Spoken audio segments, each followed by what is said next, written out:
کہ مقتدی کے لیے تو جماعت کا انتظار کھڑے ہو کر کرنا یہ مکروہ ہے۔ مستحب طریقہ یہ ہے کہ مقتدی حضرات بیٹھ کر جماعت کا انتظار کریں۔ لیکن دیکھنے میں یہ آتا ہے کہ بہت سے امام بھی 1-2 منٹ پہلے جب مسجد میں آتے ہیں تو وہ کھڑے ہو کر جماعت کا انتظار کرتے ہیں، ادھر سے ادھر ٹہلتے رہتے ہیں، گھڑی وغیرہ کو دیکھتے رہتے ہیں، اور جب جماعت کا وقت ہو جاتا ہے تو وہ مصلی پر جا کر نماز پڑھا دیتے ہیں۔ تو کیا امام کے لیے بھی جماعت کا انتظار کھڑے ہو کر کرنا یہ مکروہ ہے؟ کیا اس کے لیے یہ کام مکروہ نہیں ہے؟ تو اس سلسلے میں حضرات علماء نے لکھا ہے کہ امام کے لیے دونوں چیزیں درست ہیں۔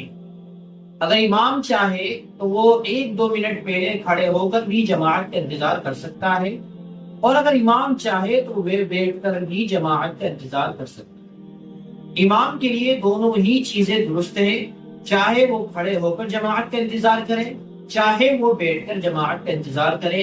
امام کے لیے جماعت کا انتظار کھڑے ہو کر کرنا یہ مکروہ نہیں ہے، جس طرح مقتدی کے لیے جماعت کا انتظار کھڑے ہو کر کرنا مکروہ۔